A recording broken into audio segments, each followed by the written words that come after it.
আসসালামু আলাইকুম। আজকের বাংলা নিউজে সবাইকে জানাচ্ছি স্বাগতম। শুরুতে জানাচ্ছি বিশ্বের আলোচিত খবরের শিরোনাম। সিরিয়ার অন্তর্বর্তী প্রেসিডেন্ট আহমেদ আল শারারকে নির্মূল করার ঘোষণা দিলেন ইসরায়েলি মন্ত্রী ইতামার বেন গভির। ফিলিস্তিনের গাজায় ইসরায়েলি বাহিনীর টানা হামলায় নতুন করে প্রাণ হারিয়েছেন আরও 94 জন ফিলিস্তিনি। সিরিয়ার উপর ইসরায়েলের ধারাবাহিক হামলার নিন্দা জানিয়ে তা বন্ধের আহ্বান জানিয়েছেন ইরানের পররাষ্ট্রমন্ত্রী আব্বাস আরাগচি। ইরানের পূর্ব অঞ্চলীয় ওয়াসিন প্রদেশের কুদ শহরের একটি বহুতল মার্কেটে ভয়াবহ অগ্নিকাণ্ডের ঘটনায় নিহত বেড়ে 100 জনে পৌঁছেছে। ফিলিস্তিনের অবরুদ্ধ গাজা উপত্যকার উত্তরে যুদ্ধ চলাকালে ইসরায়েলি সেনাবাহিনীর 5 সদস্য আহত। ভারতের সঙ্গে শীঘ্রই একটি নতুন বাণিজ্য চুক্তি জানিয়েছেন যুক্তরাষ্ট্রের প্রেসিডেন্ট ডোনাল্ড ট্রাম্প। এতক্ষণ শুনছিলেন বিশ্ব আলোচিত খবরের সংবাদ শিরোনাম। এবার বিস্তারিত। আমাদের খবরটি যদি ভালো লেগে থাকে অবশ্যই লাইক, কমেন্ট, শেয়ার করতে ভুলবেন না। সিরিয়ার আল শারাকে নির্মূল করার ঘোষণা দিলেন ইসরায়েলি মন্ত্রী। সিরিয়ার রাজধানী দামেস্ক সহ বিভিন্ন স্থানে হামলা চালানোর মাঝে ইসরায়েলি জাতীয় নিরাপত্তা মন্ত্রী ইতামার বেন গভির সিরিয়ার অন্তর্বর্তী প্রেসিডেন্ট আহমেদ আল শারাকে নির্মূল করার ঘোষণা দিয়েছেন। বুধবার 16 জুলাই রাজধানী দামেস্কে দেশটির সেনাবাহিনীর সদর দফতরে 2 দফা বোমা হামলা চালিয়েছে ইসরায়েল। সেই সঙ্গে প্রেসিডেন্টের প্রাসাদের কাছেও হামলা চালানো হয়েছে। পাশাপাশি দক্ষিণ অঞ্চলীয় শহর সুওয়াইদায় সিরিয়ার বাহিনীর উপর হামলা চালিয়ে যাচ্ছে ইসরায়েল। আল জাজিরা জানিয়েছে সিরিয়ার দক্ষিণ অঞ্চল থেকে যেখানে ড্রোজ এবং নিরাপত্তা বাহিনীর মধ্যে লড়াই চলছে, সরকারি বাহিনী প্রত্যাহার না করা হলে ইসরায়েল হামলা বৃদ্ধির হুমকি দেওয়ার পর এসব আক্রমণ চালানো হয়। এমন প্রেক্ষাপটে ইসরায়েলি জাতীয় নিরাপত্তা মন্ত্রী বেন গভির আল শারারকে নির্মূল করার ঘোষণা দেন। তিনি বলেন, সিরিয়ার ভয়াবহ চিত্রগুলো একটা জিনিস প্রমাণ করে, একবারে জিহাদি সবসময় জিহাদি। যারা হত্যা করে, অপমান করে এবং ধর্ষণ করে তাদের সঙ্গে আলোচনা করা উচিত নয়। গাজায় ইসরায়েলি হামলায় নিহত আরও 94 ফিলিস্তিনি। ফিলিস্তিনের গাজায় এখনও নৃশংসতা চালিয়ে যাচ্ছে ইসরায়েল। অবরুদ্ধ উপত্যকাটিতে ইসরায়েলি বাহিনীর টানা হামলায় প্রতিদিনই বাড়ছে নিহতর সংখ্যা। মঙ্গলবারের 15 জুলাই হামলায় নতুন করে প্রাণ হারিয়েছেন আরও 94 জন ফিলিস্তিনি। 252 জনের বেশি আহত হয়েছেন। এ নিয়ে গত বছরের অক্টোবর থেকে শুরু হওয়া যুদ্ধের শুরু থেকে এখন পর্যন্ত নিহতর সংখ্যা প্রায় 58,600 জনে পৌঁছেছে। এদিকে ফিলিস্তিনের স্বাস্থ্য মন্ত্রণালয় বুধবার এক বিবৃতিতে জানিয়েছে, গত 24 ঘন্টায় হাসপাতালগুলিতে নতুন করে 94 জনের মরদেহ আনা হয়েছে। এ সময়ে আহত হয়েছেন আরো 252 জন।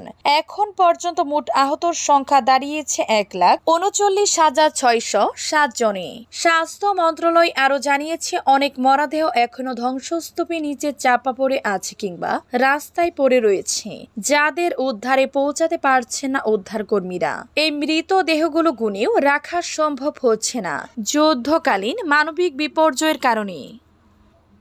সিরিয়ায় ইসরায়েলের লাগামহীন আগ্রাসনে নিন্দা ইরানের পররাষ্ট্রমন্ত্রীর। সিরিয়ার উপর ইসরায়েলের ধারাবাহিক হামলা নিন্দা জানিয়ে তা বন্ধের আহ্বান জানিয়েছেন ইরানের পররাষ্ট্রমন্ত্রী আব্বাস আরাগচি। তেহরান থেকে এএফপি জানিয়েছে, বুধবার সামাজিক যোগাযোগ মাধ্যম এক্সের সাবেক টুইটার দেয়া এক বার্তায় তিনি লিখেছেন, ইসরায়েল লাগামহীন আগ্রাসন চালাচ্ছে যার কোনো সীমা নেই। বিশ্ববাসীকে, বিশেষ করে এই অঞ্চলকে একত্রিত হয়ে ইসরায়েলের এই আগ্রাসন থামাতে হবে।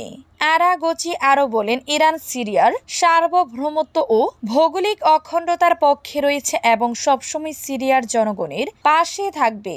গত মাসে ইরান ও তাদের চিরশত্রু ইসরায়েল 12 দিনের যুদ্ধে জড়ায়। এরপর থেকে দুই দেশের মধ্যে উত্তেজনা আরও বেড়েছে। ইরানের শপিং মলে ভয়াবহ অগ্নিকাণ্ডে নিহত বেড়ে 100, নিখোঁজ বহু।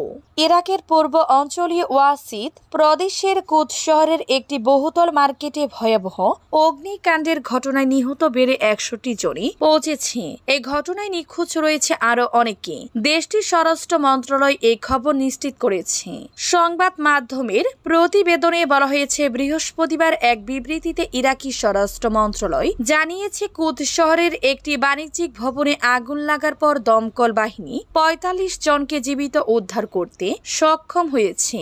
ইতিমধ্যে ঘটনাস্থল থেকে ১৪টি পুড়ে যাওয়া মৃতদেহ উদ্ধার করা হয়েছে। তবে স্থানীয় স্বাস্থ্য বিভাগের এক কর্মকর্তা জানিয়েছেন, মৃতদেহের মধ্যে ৫৯ জনের পরিচয় শনাক্ত করা গেলেও একটি দেহ এতটাই পুড়ে গেছে যে তার শনাক্ত করা সম্ভব হচ্ছে না।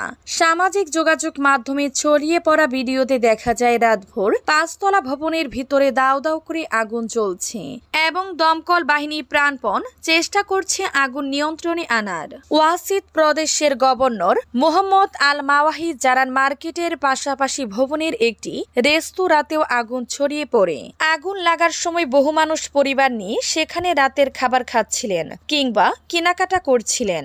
অনেকেই ভবনের ভিতরে আটকা পড়েন। গাজায় যুদ্ধ চলাকালে ৫ ইসরায়েলি সেনা আহত। ফিলিস্তিনের অবরুদ্ধ গাজা উপত্যকার উত্তরে যুদ্ধ চলাকালে ইসরায়েলি সেনাবাহিনীর ৫ সদস্য আহত হয়েছেন। এর মধ্যে ২ জন গুরুতর আহত হয়েছেন। বৃহস্পতিবার ১৭ জুলাই আল জাজিরা এক প্রতিবেদনে এ তথ্য জানিয়েছে। অপরদিকে টাইমস অফ ইসরায়েল জানিয়েছে, ইসরায়েলি প্রতিরক্ষা বাহিনী IDF এক বিবৃতিতে জানিয়েছে, গতরাতে উত্তর গাজা উপত্যকায় লড়াইয়ের সময় প্যারাট্রুপার্স বিভাগের ২০২তম ব্যাটালিয়নের ২ সৈন্য গুরুতর আহত হয়েছে এবং ২ জন কর্মকর্তা হালকা আহত হয়েছেন। IDF এর প্রাথমিক তদন্ত অনুসারে গাজা সিটির শেজাইয়া এলাকায় হামাসের বন্দুকধারীদের গুলিতে ৪ সেনা আহত হয়েছেন। ভারতের সঙ্গে শীঘ্রই বাণিজ্য চুক্তি জানিয়েছেন ট্রাম্প। যুক্তরাষ্ট্রের প্রেসিডেন্ট ডোনাল্ড ট্রাম্প জানিয়েছেন, দেশটি শীঘ্রই ভারতের সঙ্গে একটি নতুন বাণিজ্য চুক্তিতে পৌঁছাতে যাচ্ছে। বার্তা সংস্থা রয়টার্সকে দেয়া এক সাক্ষাৎকারে তিনি এ মন্তব্য করেন। ট্রাম্পের বক্তব্যের প্রাসঙ্গিকতা আরও দৃঢ় হয়েছে কারণ এ সময় ভারতের বাণিজ্য মন্ত্রণালয়ের প্রতিনিধিরা যুক্তরাষ্ট্রের রাজধানী ওয়াশিংটন ডিসিতে অবস্থান করছেন। ব্লুমবার্গের বরাতে ইকোনমিক টাইমস জানিয়েছে, ভারত এখন যুক্তরাষ্ট্রের সঙ্গে এমন একটি চুক্তি চায় যাতে প্রতিবেশী দেশ ইন্দোনেশিয়ার তুলনায় সে বেশি প্রতিযোগিতামূলক সুবিধা পায়। যুক্তরাষ্ট্র সম্প্রতি ইন্দোনেশিয়ার সঙ্গে যে বাণিজ্য চুক্তি করছে সেখানে গড়ে ১৯% শুল্ক নির্ধারণ করা হয়েছে। ভারতের ক্ষেত্রে এই হার ২০% নিচে হতে পারে বলে ধারণা করা হচ্ছে।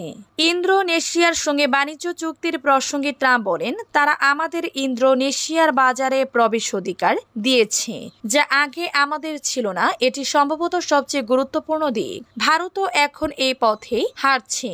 তিনি আরো বলেন, আমরা এখন ভারতের বাজারে প্রবেশের দ্বার প্রান্তে। মনে রাখতে হবে, আগে আমাদের এসব দেশে ঢোকার সুযোগ ছিল না। আমাদের উদ্যোক্তারা সেখানে পণ্য পৌঁছাতে পারত না। এখন আমরা শুল্কনীতি পরিবর্তনের মাধ্যমে সেই সুযোগ পাচ্ছি।